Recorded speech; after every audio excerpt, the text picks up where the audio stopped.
Hello everyone, हमारा question है in a reaction A plus B2 gives AB2 identify the limiting reagent if any of the following reaction mixtures। कोई भी reaction अगर होगा तो उसमें लिमिटिंग रिएजेंट को पहचानना है। सबसे पहले हम लोग को समझना होगा कि लिमिटिंग रिएजेंट होता है क्या है।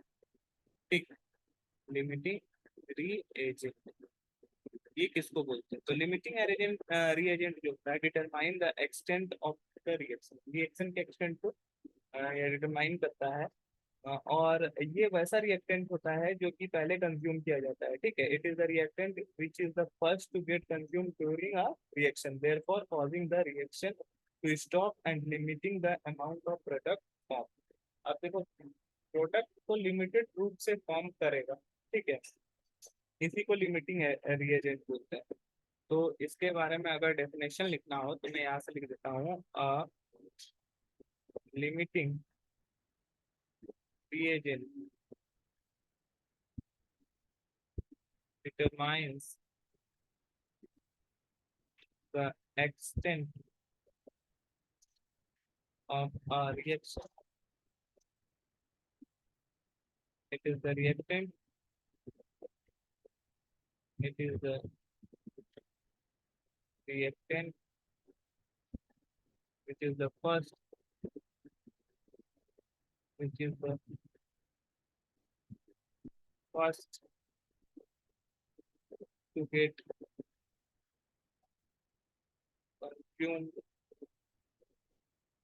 the reaction. The reaction to stop and limiting the amount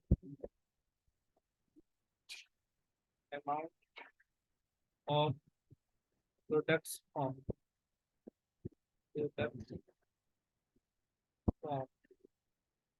ठीक है, ये है लिमिटिंग रिएजेंट। अब देखो, अब अलग अलग रिएक्शन है तो हर एक रिएक्शन के हिसाब से अगर हम लोग देखें तो पहला रिएक्शन है 300 atoms of A 200 molecule of B. अब देखो, 300 एटम है और मॉलिक्यूल क्या है, 200 मॉलिक्यूल है। तो यहाँ पे देखोगे कि रिएक्शन वन में देखोगे कि one atom of A react with one molecule of B. अगर एक एटम ए का एक मॉलिक्यूल बी के एक मॉलिक्यूल से रिएक्शन करता है तो क्या होगा, 200 मॉलिक्यूल जो होगा बी का वो 200 एटम से रिएक्ट करेगा, ए के 200 एटम से रिएक्ट करेगा। तो क्या होगा कि फिर भी यहाँ पे ए का कितना एटम दिया हुआ है, 300 एटम दिया हुआ है। तो 100 जो एटम ए का बचता है वो अनयूज्ड होगा। तो जिसका अनयूज्ड होता है वो लिमिटिंग एजेंट नहीं होता है, जिसका पूरा का पूरा यूज हुआ वो लिमिटिंग रिएजेंट होता है। तो बी इज लिमिटिंग रिएजेंट। पहला में बी हो गया। अब दूसरा की अगर बात करें, 2 mole of A 3 mole of B. ठीक है, अगर मान लो कि 1 मोल ए का रहेगा, वो बी के 1 मोल से रिएक्ट करता है। तो 2 मोल अगर ए का होगा तो वो मोल बी के 2 मोल से रिएक्ट करेगा। फिर भी बी का 1 मोल क्या हो जाएगा, बच जाएगा। बी का अगर मोल बच जा रहा है तो ए वहां पे लिमिटिंग एजेंट हो जाएगा। A is A is limiting reagent. अगर थर्ड की बात करें तो 100 atom of A 100 molecule of B. अब यहाँ पे क्या होता है कि रिएक्शन में 1 मोल ए का अगर 1 मोल बी से रिएक्ट करेगा, सॉरी, एक एटम ए का एक एटम बी से रिएक्ट करेगा तो 100 एटम ए का बी के 100 मॉलिक्यूल से क्या कर लेगा, रिएक्ट कर देगा। तो यहाँ पर कोई भी लिमिटिंग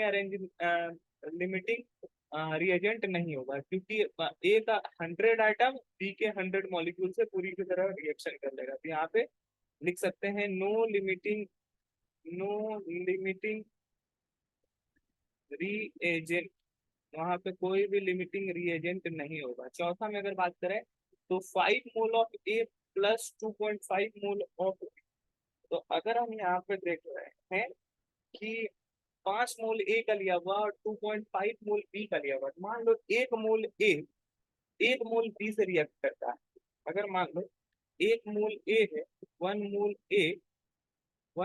मोल ए रिएक्ट करता है 1 मोल बी से। तो अगर यहाँ पर देखोगे तो 2.5 मोल बी है, तो 2.5 मोल ए से रिएक्ट करेगा, तो ए का तो कुछ मोल बाकी ही रह जाएगा। तो ए के अगर मोल बाकी रह जाएंगे तो बी हमारा लिमिटिंग रिएजेंट हो जाएगा।